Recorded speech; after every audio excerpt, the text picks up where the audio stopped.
Okay, I had a request to post an update for all the other things I've already done. So one of the first things I did was put in some Sparco Ergo large race seats because I'm not a little guy. And they actually fit pretty good. They're really tight in here. They're really tight to the window. Right here is where my driver's side door bar is going to come down. It's just going to clear the seat. Got an AIM Solo 2 DL. Just connected up to the ODB port.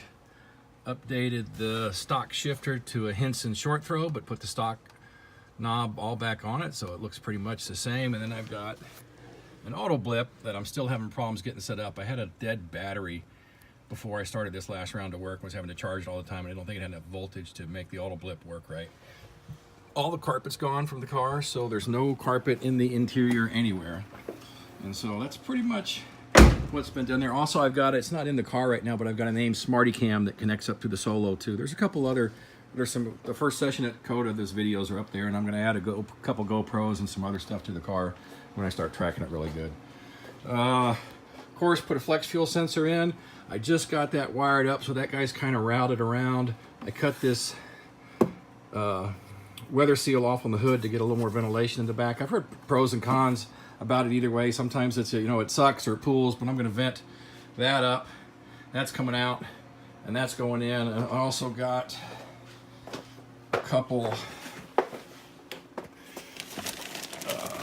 about this size. These are the carbon fiber inserts. I'm also going to vent the hood up to try to get the heat. I'm going to try to put them in somewhere about this range right in here, just so I can get most of the hot air off the back of the radiator out right on the side, right next to that ridge. I'd like to put them here, but they're just more curved.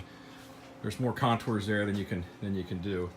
So over here, I put my catch cans in. I got Elite Engineering. I got a 2-can system. So this first can comes off of the valley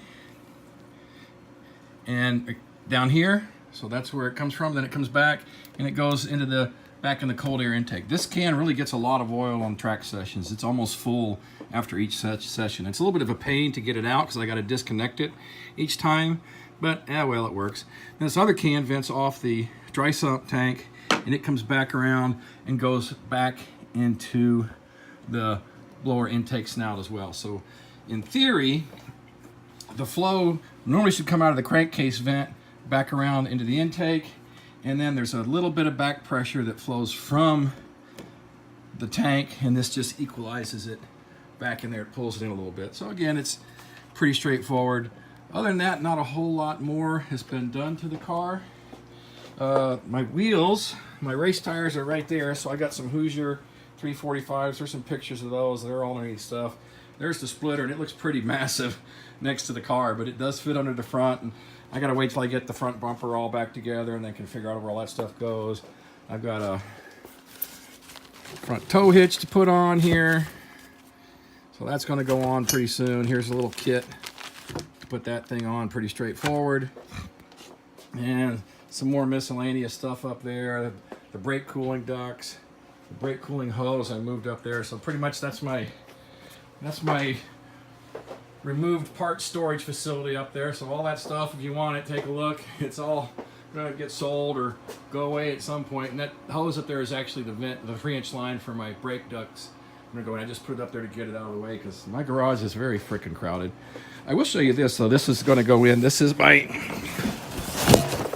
about where I'm at. This is my Edelbrock exchangers going in the front. Had it modified to put 1-inch inlets. It originally came with the 5/8 to match the stock hoses, so I had a 1-inch nozzle put on there. The guys at ProSpeed did that for me. Pretty good job there, both in and out.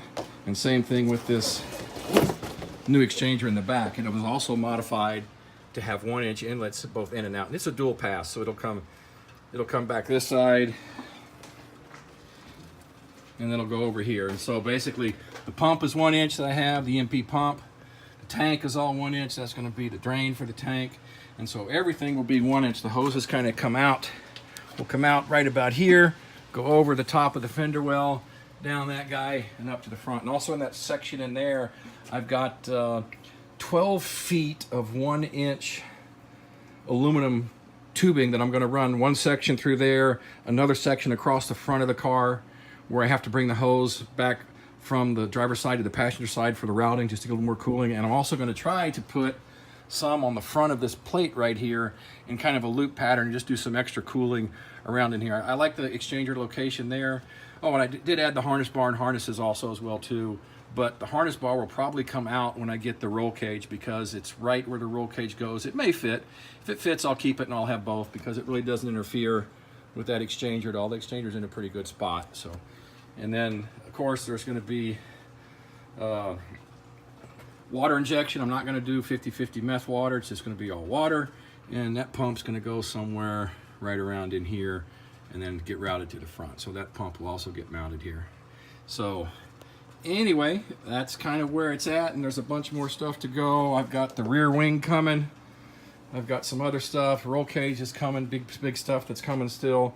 Brakes and everything are all lined out. I did change brake pads too to Patek RSC ones instead of stock, and they work really good. I'm very happy with them, and I'm ready to do some stuff with the suspension as soon as I can get a little further along, put the front back on the car and drop it back down. I'll have to set the ride height and then corner balance it, you know, cross corner with some scales. I got some scales, and then that's it. So that should catch you up with where I'm at. So later.